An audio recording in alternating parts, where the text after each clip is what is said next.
Hello dear students. इस video lecture में हम रिक्शा के थैलस की इंटरनल स्ट्रक्चर का अध्ययन करेंगे। स्टूडेंट्स, रिक्शा के थैलस की आंतरिक संरचना का अध्ययन करने के लिए हम इसके थैलस की VTS वर्टिकल ट्रांसवर्स सेक्शन काटकर माइक्रोस्कोप की सहायता से देखेंगे।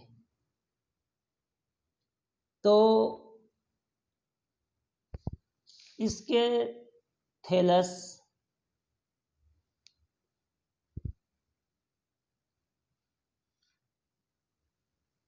मान लीजिए ये इसका थैलस है। ये थैलस का वृद्धि बिंदु है शीर्ष पर, यानी कि थैलस इस साइड से इस साइड की तरफ वृद्धि कर रहा है। अब इसका VTS काटने के लिए हमें देखना पड़ेगा कि इसका वर्टिकल प्लेन कौन सा है। तो ये इसका वर्टिकल प्लेन इधर की तरफ है। अब इसका TS काटने के लिए हमें इसे इस तल से काटना होगा। तो जो सेक्शन हमें प्राप्त होगा वो होगा इसका VTS वर्टिकल ट्रांसवर्स सेक्शन। और जब इसका वर्टिकल ट्रांसवर्स सेक्शन काटकर हम माइक्रोस्कोप में देखेंगे तो हमें इस दो क्षेत्र दिखाई देंगे। ऊपर की तरफ यानी कि डोर्सल सरफेस की तरफ स्थित क्षेत्र प्रकाश संश्लेषण का कार्य करता है और यह क्षेत्र फोटोसिंथेटिक रीजन प्रकाश संश्लेषी क्षेत्र कहलाता है। प्रकाश संश्लेषी क्षेत्र के नीचे की तरफ स्थित यह क्षेत्र स्टोरेज रीजन कहलाता है और स्टोरेज रीजन में नीचे की तरफ ये लोअर एपिडर्मिस है और लोअर एपिडर्मिस से ये राइजोइड्स मूलाभास निकले हुए हैं।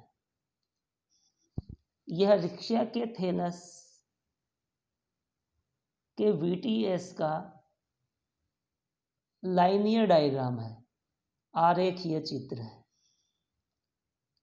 अब हम देखते हैं रिक्शा के थैलस के VTS का सेलुलर डायग्राम। तो यह रिक्शा के थैलस के VTS का सेलुलर डायग्राम है। रिक्शा के थैलस की आंतरिक संरचना को देखा जाए तो मैंने बताया कि यह दो क्षेत्रों में विभाजित रहता है। ऊपर वाला यानी कि डोर्सल सरफेस की तरफ स्थित क्षेत्र फोटोसिंथेटिक रीजन कहलाता है और इससे नीचे की तरफ स्थित क्षेत्र स्टोरेज रीजन यानी संचयी क्षेत्र कहलाता है।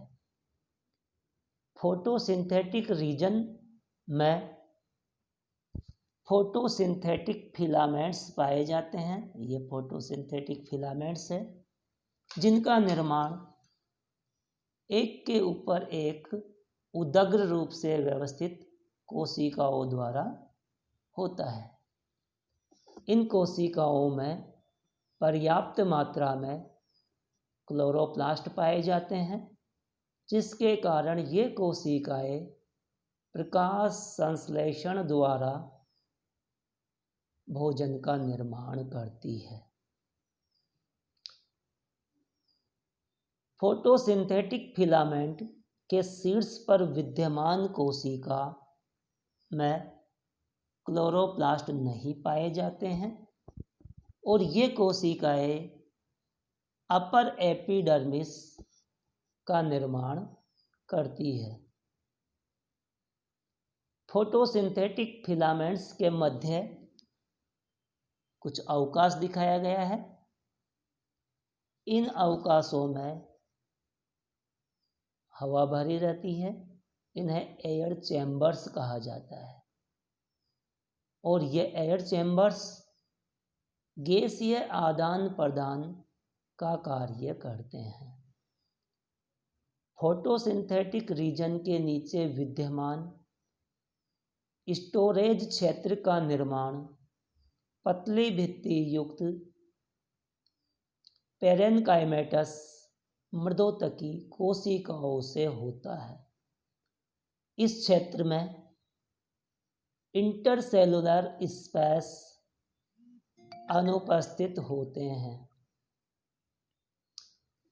फोटोसिंथेटिक क्षेत्र द्वारा बना हुआ भोजन इस क्षेत्र में पहुंचता रहता है और इस क्षेत्र की कोशिकाएं उसे स्टोर करती रहती है। स्टोरेज रीजन में सबसे नीचे की तरफ ये लोअर एपिडर्मिस है।